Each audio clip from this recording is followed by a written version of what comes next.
Hanya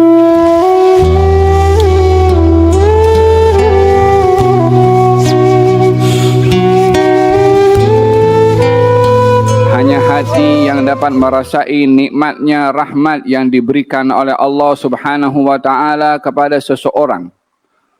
Oleh sebab yang demikian, pada majlis seperti ini hendaklah kita memerhatikan hati kita, di mana ia berada, kepada apa ia fokus, kerana hati inilah yang dipandang oleh Allah Subhanahu wa taala. Di atas muka bumi ini ada beberapa rumah yang diperhati oleh Allah Subhanahu wa taala. Ada di atas muka bumi ini dinamakan rumahnya Allah yang berupa bangunan. Yang pertama adalah Ka'bah, yang kedua adalah masjid-masjid dan rumah yang berada dalam tubuh badan seseorang yang ditempati oleh Allah Subhanahu wa taala adalah hati.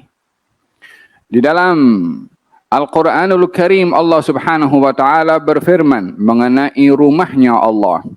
Inna awwala baitin wudi'a lin-nasi lalladzi bi Bakkah mubarakan.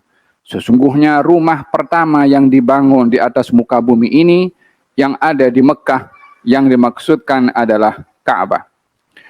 Allah juga berfirman mengenai rumah di atas muka bumi ini yang dinisbahkan kepada Allah Subhanahu wa taala. A'udzu billahi minasyaitonir rajim, fi buyutin adzinallahu an turfa' wa yudhkara fiha ismuh. Yusabbih lahu fiha bil ghuduwi wal asal rijalun la tulhihim tijaratun wala bai'un an dzikrillah. Di rumah-rumah, yakni rumahnya Allah yang diperintahkan untuk dibangun, yaitu masjid.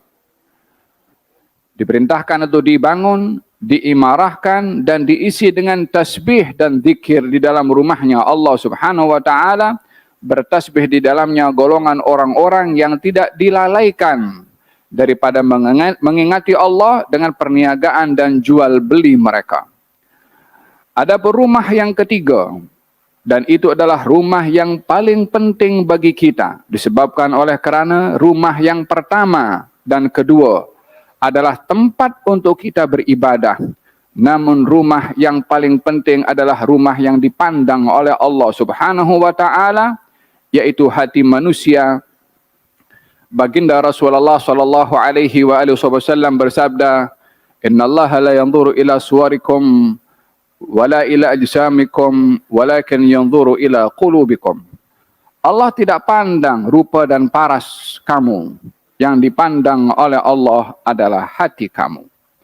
Sayyidina Ali bin Abi Thalib karramallahu wajhah mengatakan tentang kedudukan hati yang menjadi rumah Allah.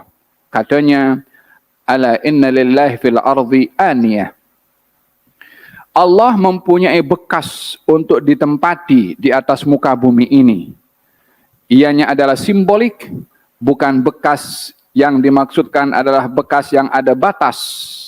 Tetapi bekas di sini adalah sir, rahasia yang Allah jadikan untuk makhluk supaya memperhatikan rahasia ini, karena inilah yang dipandang oleh Allah. Karena ini yang diperhati oleh Allah. Dan ini yang dihebah oleh Allah dengan pelbagai macam pemberian berupa rahmah ataupun sakinah. Sayyidina Ali melanjutkan bahwasanya bekas yang boleh menempatkan Allah itu adalah ala wahyal qulub, yaitu hati. Fa ahabbuha ilallah aslabuha wa asfaha wa araquha. Daripada sekian banyak hati yang ada pada badan manusia yang merupakan rahasia yang dipandang oleh Allah pada seseorang, kedudukan hati ini tidak sama. Walaupun semua punya hati, tapi nilainya, kualitinya, kedudukannya tidak sama. Manusia boleh berkongsi punya hati dan perasaan, tetapi tidak sama kedudukannya di sisi Allah Subhanahu wa taala. Sayyidina Ali mengatakan fa ahabbuha ilallah. Hati yang paling disenangi oleh Allah daripada sekian banyak hati manusia, yang pertama aslabuha, yang paling kuat dalam berpegang kepada keyakinan. Wa asfaha, dan yang paling bersih di dalam aslabuha fid din, kuat dalam berpegang kepada agama. Wa asfaha fil yaqin, bersih pada keyakinannya, tidak bercampur dengan ragu-ragu, tidak bercampur dengan ketidakyakinan atas apa yang Allah firmankan dalam Quran, atas apa yang dikatakan oleh Nabi sebagai penyampai daripada Allah. Tiada keraguan-raguan di dalam hati seseorang yang hatinya itu bersih. Wa araquha bil mu'minin, dan hati yang menjadi tempat bagi Allah adalah sifat yang ketiga, adalah hati yang memiliki belas kasihan dan lemah lembut kepada orang-orang yang beriman. Tiga kriteria kepada hati manusia yang disenangi oleh Allah Subhanahu wa taala, dicintai oleh Allah Subhanahu wa taala, sehingga dengan sifat dan kriteria hati seperti ini, bersedia hati itu menerima curahan rahmah dari Allah Subhanahu wa taala, sehingga yang gaib menjadi syahadah, yakni yang tidak nampak menjadi nampak, yang gaib menjadi clear dan nyata. Demikian kata Sayyidina Ali bin Abi Thalib karramallahu wajhah mengatakan, "Lau kushifal ghita masdattu yaqina." Kalau hijab ini dibuka oleh Allah, nampak segala-galanya. Nampak alam jin seperti mana dicipta oleh Allah. Nampak alamul malakut seperti mana dicipta oleh Allah. Nampak malaikat seperti mana dicipta oleh Allah. Nampak syurga dan neraka sebagaimana dicipta oleh Allah. Nampak padang mahsyar, nampak timbangan, nampak sirat, nampak segala-galanya. Kalau itu dibuka, kata Sayyidina Ali, tidak lagi bertambah keyakinan pada diri aku. Maknanya apa? Dah full yakin nih. Walaupun tak nampak dengan mata, mata hati sudah yakin. Yang kalau dibuka mata ini boleh nampak. Tidak lagi menambahkan karena keyakinan di dalam hati sudah memadai. Oleh sebab yang demikian, pemberian yang paling baik diberikan oleh Allah Subhanahu wa taala kepada seseorang bila diberi keyakinan.